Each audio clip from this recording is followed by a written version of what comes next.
Welcome everyone to the Lungitude Foundation 2020 Transplant Research presentation. And thank you for joining us on this very exciting day. On behalf of everyone here today, I would first like to acknowledge the traditional custodians of the land on which we meet today, as well as throughout Australia, and recognise their continuing connection to land, waters, and the community. I also pay my respects to them and their cultures, and to the elders, both past, present, and future. For those that don't know me, I'm Gordon Jenkins, Chair of Lungitude Foundation and a carer for a double lung transplant recipient since 2016. So last year we were asked if we could do a virtual event. We just didn't realise that the decision to host a virtual event would be made under such strange circumstances. That said, everyone today will understand how important our own health, as well as the health of others in our community, is to enjoying a long and rewarding life. Now, today couldn't have happened without the ongoing dedicated work of our board and committee members, supporters, and the wider community. I'd like to say huge thanks right now to Wendy, Bronwyn, and Catherine for everything that goes on behind the scenes, not just to make today happen, but also the lead up, organising speakers, the videos, the social media, etc., and of course the presenters as well. Since last year's research presentation, we've welcomed new members to our board, providing even greater breadth and depth in the areas of respiratory healthcare, marketing, communications, as well as patient and carer's journey. For those new to the Lungitude Foundation and to our members, we are one of Australia's, if not Australia's leading foundation funding research into lung transplantation. As you will find out today, the research covers more than just post-lung transplant rejection. We're making a huge impact globally with regards to lung and organ regards to the lung and organ transplant journey, from both donor matching right through to the journey post-transplant. Personally, as a carer for a lung transplant recipient, I've seen the positive impact that our research has had on transplant patients, but as well as their families, and also the medical and health teams and the wider community that we live in. And that's why we are passionate about continuing the support, research, advocacy, and education in this area. And it's important to note that we do this without any state or federal support. We are very, very grateful for the support we receive from our corporate partners, which you can see on the screen right now. In a moment, I'd like to pass over to Catherine, one of our new members, to introduce today's event, but a little bit about her and her background. Catherine has worked in healthcare and pharmaceuticals in a variety of roles, including research, business, and community roles around the world, with a significant focus during this time on respiratory health. Catherine at the moment is a commercial head for the respiratory business in Asia Pacific for GSK, and has a Bachelor of Pharmacy and a Master of Business Administration with honours degrees. So Catherine, over to you to introduce today, and speak to everyone else later on. Great, thank you so much, Gordon, and what a pleasure it is to be here today for this very important event. Now, this is the first time I'm actually attending the annual research presentation, and what agility the team have shown to be able to bring this from what's normally a face-to-face event to a virtual event. And, you know, as with COVID, it brings its challenges, but also its opportunities. So the adaptability to go to virtual has been in some ways a challenge, but in others, it's brought this opportunity for many, many more people to attend this event live today. So I think we've got something like 150 people online. So a big welcome to you all, to our sponsors. Many of our very generous sponsors are on the line, patients, carers, and many other interested parties as well. So a big welcome to you, and thanks very much for joining. So today we're really cramming a lot into quite a short space today. It's really an opportunity to showcase the tremendous world-class research that's being done in the areas of lung transplantation, and to share with you some of the way in which your funding, your sponsorship, your support is being directed. I think it's really important for you to see the good work that is flowing on from the generous support that you provide to Lungitude. So today we've got, first of all, Associate Professor Bronwyn Levy, who will be introducing each of our speakers. And Bronwyn is here today in two capacities, if you like. So she is both a very important board member of Lungitude, as well as being Associate Professor working with the transplantation team at the Alfred, with many, many years of clinical nursing experience, supporting all of the efforts of the wonderful team there. So Bronwyn will be introducing our speakers today. We will have 2 opportunities for question and answer through the course of the presentations. So one after Professors Greg and Glenn today, and then we will have a short break after that. During that time, there will be a couple of poll questions.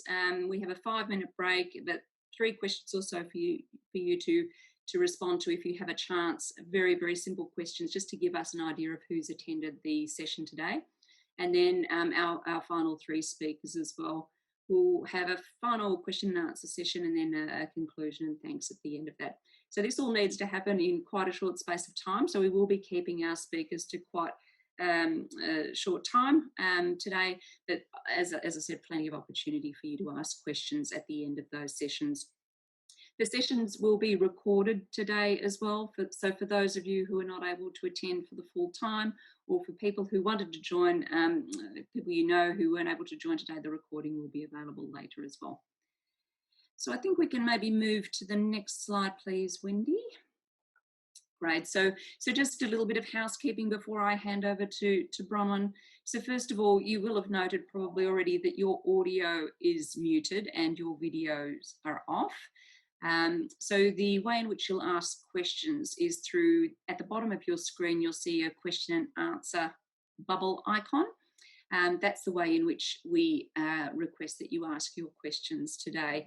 And please do feel free to ask questions. No question is silly, so please, any question that might be in your mind as the presenters are speaking today, please feel free to type those in, and those questions will be managed by Bronwyn at the Q&A session. As I said, there will be a short break after the second speaker, so if you need to stretch your legs, for less than 5 minutes, or use that opportunity to answer the poll questions, that would be great. And just as recognition, we're really glad to have so many people attending today. There will be a little prize, a Prezi gift card, which has been very generously donated by an anonymous donor today, and all attendees will go into the draw for that today, and that will be announced on Monday, so we can watch out for that. Just as a final reminder, anyone who's having any technical issues, so I could say if anyone's not hearing me to contact Wendy, but of course you won't be hearing me, but you can see a number on the screen there. So if you're having any issues with the audio or with the visuals, please feel free to text Wendy, who will be do her very best to help you today. So I think with that, I can hand over to Bronwyn. As I said, Bronwyn, Associate Professor Bronwyn Levy is a tremendous member of our board and has been working in this field for many, many years, and will do an excellent job in introducing our speakers today. So over to you, Bron.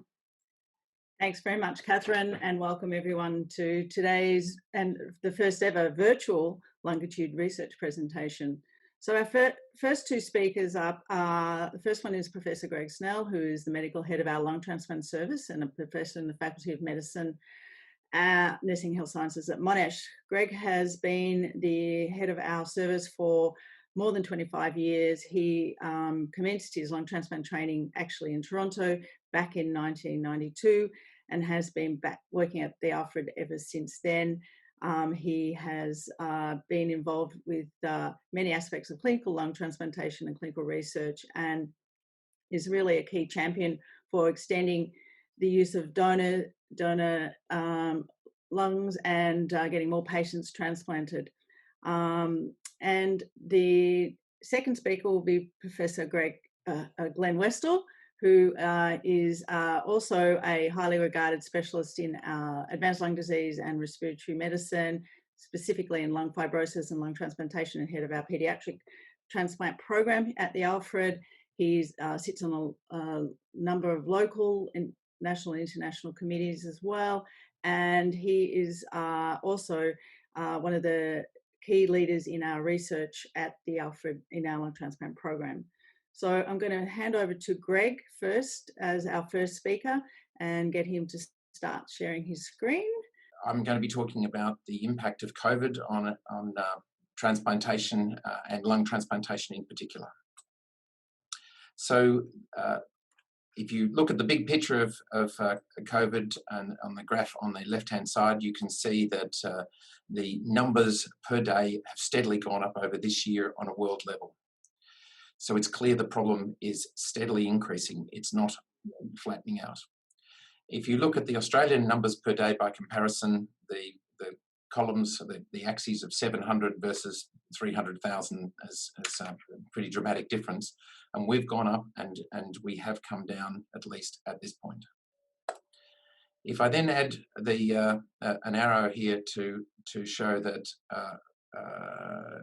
where Australia's effect is on this, you can see that Australia produces just a little blip at the bottom here that doesn't even really figure on the world scale. So it's important to us, but the world is in much more trouble than we are. If you look in terms of transplantation, there's obviously a concern that our transplant recipients would be at extra risk with their immunosuppression. In the Spanish population, there's been twice as many infections in the transplant population as in the general population. Switzerland 1.3 times, Italy 4 times. The Italians also pointed out, though, that you were even more at risk if you were waiting for a transplant with severe lung or kidney disease in many of these cases. The biggest group of lung transplant cases reported in the world is from New York at this stage, and you'd think New York would have a pretty solid system for managing COVID and good healthcare, and they definitely saw a number of mild cases, a number of moderate cases, but also some severe cases. And the death rate in the severe cases was high, but indeed that is the same death rate as seen in the general hospital population. So although transplant patients might be a bit more prone to get it, they were no more prone to die or have severe lung disease in those who needed hospitalisation. And important to note, on a world scale, there's no recorded cases of inadvertently donors transmitting COVID to recipients, which I think is an important thing for us to note. If you look at an Australian level, you can see in the top graph that April in COVID-1 was a problem with less organ donors in Victoria here as 6 versus the sort of 10 to 13 per year. And Victoria to date has picked up, but we're still down 21%. And given Victoria basically covers Tasmania, they've hardly had any donors as well, and they're down 40%. So our corner of the country is quite affected in terms of organ donation. In terms of transplants, here in Victoria, Australian transplants, the number done in April was particularly low, but has picked up. And the overall difference here for lungs to September is we're nationally down around 12%. You can see the big effect on kidneys, where kidney transplants are down 25%. And it's interesting to note they chose to shut down during the COVID peaks, whereas we basically kept open and were able to do transplants, although less of them, as you can see. It's graphically represented here, where you've got the first wave of COVID with a big dip indeed in terms of the number of transplants, but it has caught up. And so in the most recent parts of the year through COVID-2, there's actually been maybe even more than was in 2019, which is, and hopefully this will continue through the rest of 2020. If you think about the issues we've had with lung donation, then there's been a few challenges. The irony is that there's been less donor deaths from stroke and car accidents, which is great for those individuals, but less donors for transplantation. There's problems with family access to ICU, and so families have struggled to have those intimate conversations with the ICU staff. There's actually been less organ donation staff because they've been seconded elsewhere. There's been the saving of ICU beds for COVID and concern about taking in marginal donors, as it were, into the ICU. And the concerns of transmission. And this is translated to problems with air transport, problems with access of our staff to other states across the borders to retrieve organs, and concerns from staff about being in a small aircraft, which is the small aircraft's about the size of just a little minibus. And in their operating rooms about transmitting COVID to one another. If you look at the recipient side, then there's been less beds to work out of, so we've struggled to get people on our waiting list and through the system because access to the hospital's harder. There's been less donors in general, so those who are on the waiting list have got sicker. Again, this problem of family access to the ICUs afterwards has been quite problematic and very stressful for country patients coming to the big city and the big COVID in recent months. Our staff have struggled to get access to the patients and access to these areas. There's been less follow-up we've been able to do in gyms, clinics, and our testing, and the general concern of everyone involved about acquiring COVID. And also the transport issues. The border problems have been quite difficult, getting patients here for a transplant, getting patients back, escaping the quarantine. It's been a lot of work. The little graph on the side there shows how Australian aviation's taken a real dip this year. How we've coped with this is that there's been testing for everybody, donor and recipient testings right, left and centre, and that's given a bit of confidence that as to who's got it and who hasn't. Zoom, as we're doing today, is a major way of communicating. Our team's been split up into ward, clinic and home teams. We've negotiated with the federal government best, but to a lesser degree with state government, working with South Australia and New South Wales and that, about getting our patients and our retrieval teams across state borders. We've involved telehealth a lot, phone conversations as well, and a minimal number of face-to-face consults. To connect us up with people in different sites, we've used Microsoft Teams. But we've ultimately done less bronchoscopies, less breathing tests, trying to use the periphery of the state and interstate centres. We've developed a MailChimp system that many of you will be aware of, and we've used that with email and phone nursing triage all ramped up to keep up communication. And there were real challenges getting this set up in COVID-1. We've created a system through pharmacy where we're mailing out medications, an amazing 28,000 prescriptions being sent out from on lung transplant. It's quite incredible in the 6 months. With also a system to create support for patients with return to work, with concerns about masks and all sorts of things that we've had to have systems in place to support patients. So it's been a big change. And Victoria has sat as a little island, been chopped off the Australian map in June 2020. So our COVID results for lung transplants. We have done 63 lung transplants so far, and we're predicting 85 for 2020, which will be a little bit down on what we might have thought for the year, but nowhere near as big an impact as we were worried about in March. We've actually managed to achieve 19 interstate patients being transplanted and getting them here in time for their transplants. And the teams had to be very flexible about that. Donation after circulatory death donors has been something we've had a good percentage of in the past. That number is down as the ICU workflows are different. And we've done some tricky transplants, including 3 with kidneys and 1 after a liver transplant. And it's been tough with the hospital rules, the quarantining, but the longer term results are solid. The graph shows where we've been the last few years and our sort of recent 5-year average. And we will actually end up above last year, which was a quieter year for reasons that weren't clear. And I think we'll continue to be looking after our waiting list patients.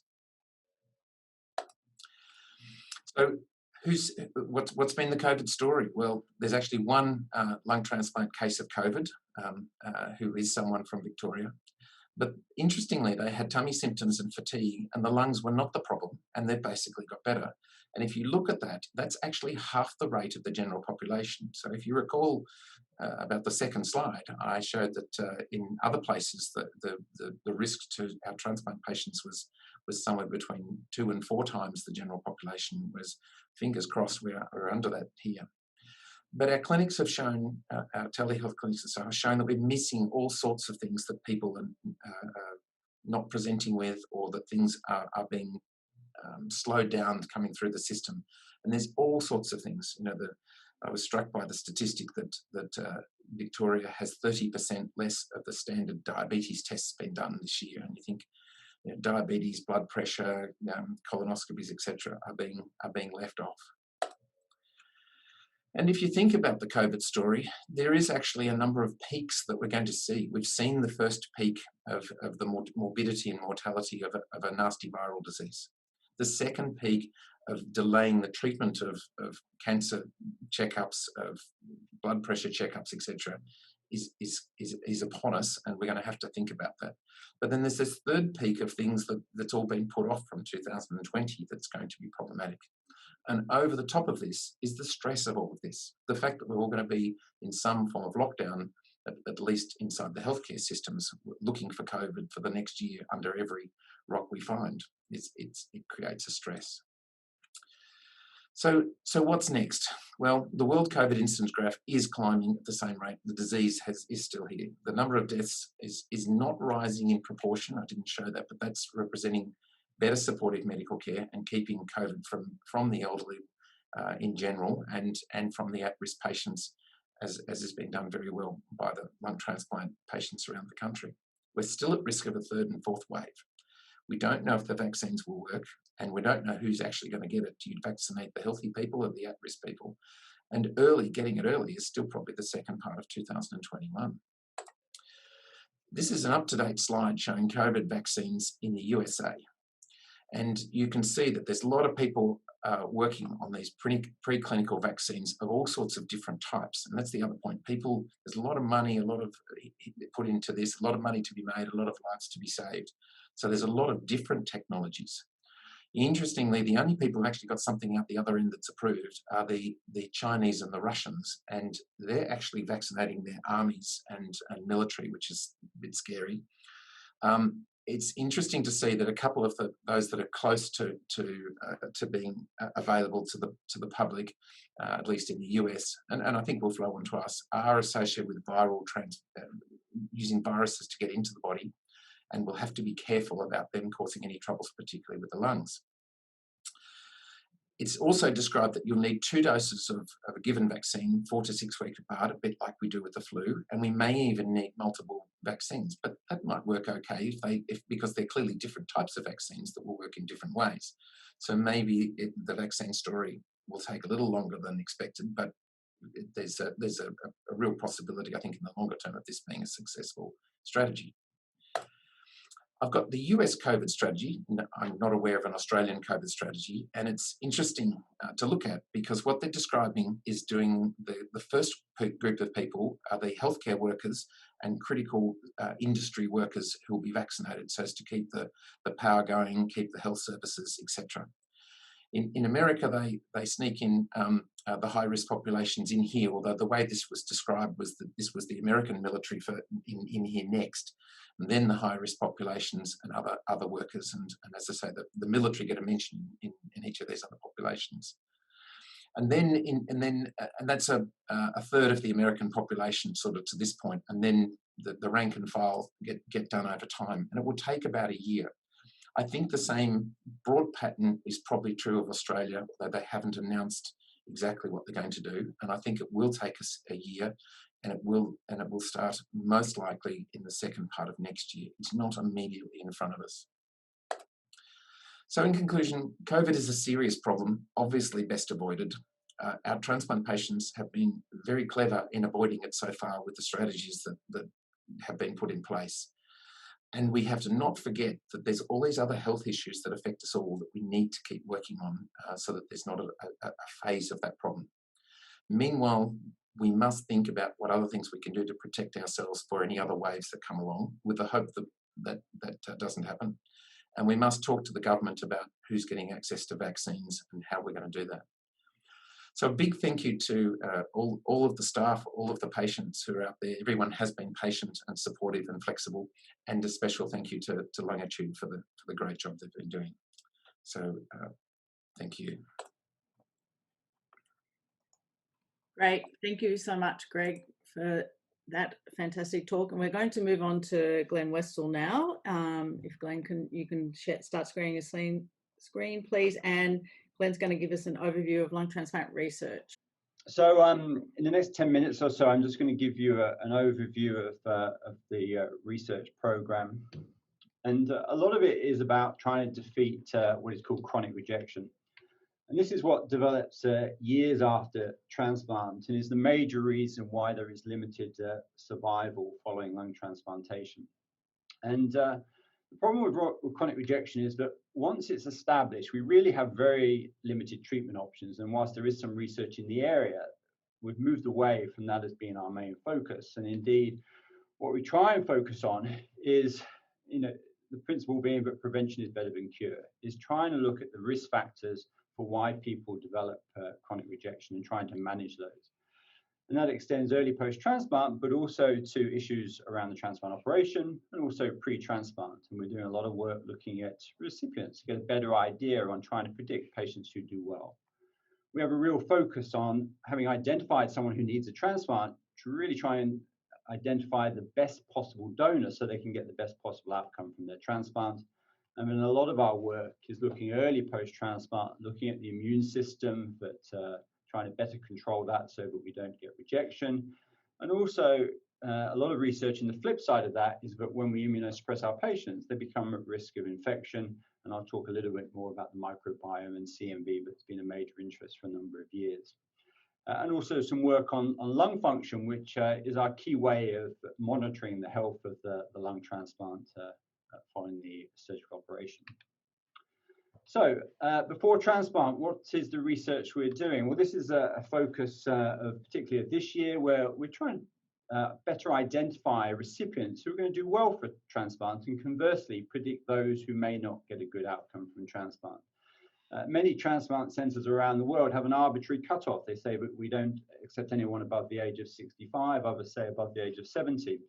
But we recognise that it's not really just age that is important, but a number of other kind of biological factors that predict whether somebody gets a good outcome from transplant. So we're looking at developing what we have called the CLASS score, or the Combined Lung Allograft Suitability Score, that not only takes into a recipient's age, but also their physical activity, their nutritional status, their kidney function, and also their psychological preparedness for their transplant. And we hope to, this will give us more information on predicting who's going to do well or not from a transplant, so we can have a better informed conversation as we talk to people about transplant for the first time. What about the day of transplant? What kind of research are we doing in this area? Well, again, this has been a major focus for many years, and a lot of the research that we've actually done in this area in the past has actually now become a standard of care. So we aim to increase the organ donor pool. By now, we accept hepatitis C positive donors, and of course that's relevant given that this week's Nobel Prize was given for the original describers of the hepatitis C virus. There are now therapies for that, such that we can eradicate hepatitis C in our donors and therefore can use their lungs. The use of what's called donation after circulatory death donors has dramatically increased our organ donor pool, and this was pioneering work that really did come out of the Alfred. And we can also use donor lungs that on first appearance appear to be not suitable, by using what's called ex vivo lung perfusion, where we take these lungs, and if you see in this photo, we put them on the back table, and we can observe their function by attaching them to a ventilator and perfusing them and seeing how they function, and get a better idea on whether or not they're truly suitable in the hours before we make a decision about whether or not to use them before transplantation. And why do we do all of this? Well, we aim to increase the organ donation rate, and in doing so, that reduces our waitlist mortality, and the risk of dying on the wait list in Australia remains high, but far better than anywhere else around the world. And it's really because of endeavours such as these. We also have a particular interest in trying to identify a compatible donor. And I'm going to talk about the importance of structural similarity. And I'm going to do it originally by reference to one of my favourite games as a child, Guess Who? And in a sense, this is a game we play multiple times each week when we're working out who to transplant. We have a number of people on our lung transplant waiting list, to all of whom come in different shapes and sizes. And 5 or 6 times a week, we will be offered a potential donor. And the question that arises is, who should we pair this up with? We know that the ideal combination is with an identical twin, someone who has exactly the same genetic background as you. And we know that if you transplant in this scenario, you don't really have to worry about immunosuppression because rejection isn't a problem at all. And indeed, if you look in the realms of history, the very, very first renal transplant that was done back in the 1950s was indeed between identical twins. And here is the recipient and the donor, and for some reason they're singing a song together. Now, unfortunately, not many of our people on our lung transplant waiting list have an identical twin in whom they can ask a favour to borrow a lung. But to a degree, what we do know is that if there is some degree of structural similarity between our donor and recipient, and here I illustrate it by putting Alfred up as being similar gender, similar hair color, similar eye color, for instance, but there is a degree of structural similarity. We know that when you transplant pairs like this, they do well and do better when there's structural differences between our donor and recipient, and I illustrate this by putting Anna up. Now, of course, we don't choose who we're going to transplant based on their hair color and their gender, etc., but we do based on something called the HLA molecule. And this is something that is individual to each one of our, to each one of us, and it's these differences between our cells that really drive the rejection responses that occur. And the only scenario where our donor and recipient will have the same HLA background is when you have identical twins. And you're going to hear a little bit later on about the large body of work that we're doing to try and better match our recipients with an appropriate donor based on their similarities based on what are called these HLA molecules. What about following transplant? Well, in essence, this is where a lot of our research is focused. And before I talk about that, I'm just going to talk a little bit about the kind of funding model and the importance of leverage. When a number of years ago, we sat down with the Lungitude Foundation and we sat down with the Margaret Pratt Foundation before that, and we talked about, what kind of support would be most beneficial. And we moved away from basically a large amount of support for single projects, rather having pockets of support for multiple projects, with the idea being to generate pilot data. And the importance of pilot data is where it comes to when we want to apply for further grant funding. The major funders of research in Australia is what's called the NHMRC. This is federal funded grants. And they typically come in pockets of $250,000 of funding per year, and they will typically give you a 3-year grant. But the government will never give you a grant based on an idea. You need a good idea, and then you need some pilot preliminary data. And what we said to Lungitude is if you can support these ideas to create the preliminary data, we can then go and get leverage of this support to get funding from the NHMRC. And to date, that's been a very successful approach. So we have 2 NHMRC grants that are running, both of the magnitude of funding that I've just suggested. And the first one is to really get a better understanding of the immunology of rejection. The immune cells that drive rejection are the T cells, and Lucy will talk to you a little bit later about that. And then the other cells that are important are the B cells. So these are the cells that produce antibodies. We know antibodies are important because we're forever hearing them about in the context of COVID. Dimi is overseeing a program where we're trying to better understand how our immune system, and in particular the B cells, produce antibodies following transplant and how we can better control it. And this again illustrates the importance of leverage with simple, or rather with relatively small Lungitude funding at the front.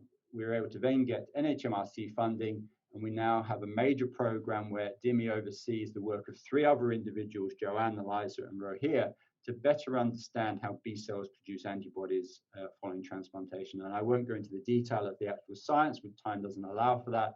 But in essence, there are assays that we can run, which allows us to identify these important cells and work out whether they're active or not, and whether or not they're producing antibodies to the transplanted graft. So the second NHMRC grant is around the area of the lung microbiome and how that influences transplant outcomes. And the microbiome relates to the bugs that we all have. It was recognized a while ago, but we probably have more bugs sitting inside us when we actually have cells of our own constituency, if you like. And these are part of normal health. They're particularly relevant. Our gut in particular is full of bugs that are vital, and they maintain the health of the gut. And likewise, the lung has many, many bugs that are supposed to be there, and if they're not there, can be associated with disease. And one of the questions has been is what happens when you do a transplant, and how does the microbiome react, and does it create a healthy or an unhealthy environment? And again, showing the leverage, we have, based on this initial funding, we've go on to have a PhD project that Julia is doing, and she works with 4 other members in Ben Marsden's lab, basically trying to understand how the microbiome influences outcomes following transplantation. And again, I won't go into the details, But she analyzes, as many of you know, that when you have a transplant, you undergo multiple bronchoscopies following transplant, where we get access to the lung fluid, as well as collecting blood samples. And then we store those in a biobank. And she's been analyzing these samples to work out what bugs are there, whether they're good bugs, whether they're bad bugs, and whether the environment that they're existing in is a healthy one, or one that is likely to lead to rejection and chronic rejection down the line. So, of course, that occupies our time now, but we're already starting to think of where to go next, and I'll just spend a couple of minutes talking about that. So, what we're always trying to do is really pick up and detect rejection at a very, very early stage. And the standard way that we've been doing that for 20 plus years is by doing lung function testing, and all our transplant patients will be aware of the importance of doing spirometry when they come in for their clinic visit. But what we're trying to explore is some novel lung function machines, what's called airway oscillometry. And there's some evidence out there that that can be a super sensitive and an early marker of rejection, which means that if we can detect it earlier, we can intervene earlier and head it off at the road, if you like. And Chris Nielsen has received funding from Lungitude to basically look at the utility of this form of lung function and how that may benefit our patients moving forward, as part of a collaborative project with St Vincent's in Sydney, as well as the Toronto Lung Transplant Program. I talked about the importance of leverage and getting federal funded. So we have put in this year in the round of grants, we put in 4 grants. And again, I won't go into the details, but Sander with Greg is looking at whether or not immune cells that come from the donor actually influence the recipient following the transplant. Lucy is looking at T cells and how we can better utilize those to control viral infections following a transplant. She's also going to be talking about the impact of HLA-C this morning, and she's put in further funding for that. And Greg and I have put in a project looking at how we can better modify our immunosuppression following transplantation. And not one of these grants would have been able to be put in if it wasn't for the pilot and the preliminary data that we were able to generate from earlier funding from the Lungitude Foundation. And only time will tell. We'll find out in December whether we're successful, but need to reflect that the chances of any grant getting up is about 1 in 10. So it's a very competitive field. I just want to highlight the lung transplant team, whilst Greg, myself, and Bron oversee a degree of governance and executive direction. We're extremely appreciative and reliant on the engine room that consists of Evie, Linda, and Lucy, all of whom are salaried and all to various degrees have had support from Lungitude over the years. And what our successes and productivity is absolutely critical on their role within the team. We have 6 PhD students attached to the program. I talked about Julia, Rahia, and Steve. There's also Brad looking at CMV, Ben, some physio programs, and Steve, a pharmacy project. But indeed, the research team is the wider lung transplant team, and just about every member of the team is encouraged to do some form of research. And I'll leave you with these 2 slides, and I might just leave those up when we come to the Q&A time, given that time doesn't allow me to go through them in detail. But I put them up really just to illustrate. These are a number of the other projects that are ongoing, but in the interest of time, I don't have time to go through. But really gives you a real sense of the breadth of research activity that is occurring within the unit. And you can see that there is different names against each single project, reflecting that research in lung transplantation very much is a team effort and not merely related to those who are presenting today. That's the first page. That is the second page, and maybe, as I said, we'll leave that up in a moment. I'll finish by thanking you all for your attention, and on behalf of the research team, I particularly thank Lungitude for their ongoing support, none of which of what I've been able to present would have been possible without them. But maybe on behalf of the patients, may I also thank Lungitude, because the reason we do research is to get better at what we do, to get better outcomes, and the major beneficiaries of that are our patients. I thank you. Great. Thank you so much, Greg and Glenn, for fantastic presentations. We're just doing a very brief Q&A now because we are tight for time, and I've just been looking at some of the questions. I noticed Greg's been answering a few as things have gone on the Q&A, but One question I think is worth asking. Someone has asked, how does prophylactic antibiotics impact the microbiome of the lungs? Now, I don't know whether you want to try and answer that, Glenn, or...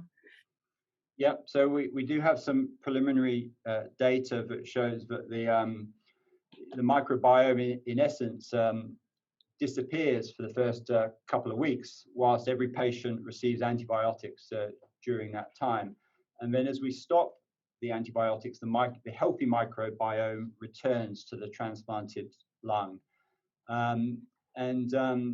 You know, we have to get that balance right. We need antibiotics to treat major infections, but likewise, you can't just remain on antibiotics forever and a day. And the influence of how the antibiotics affects the microbiome, you can see in the gut, is that it's very common for people to get diarrhea following antibiotic therapy, and that's because of the disturbance of the microbiome in the gut.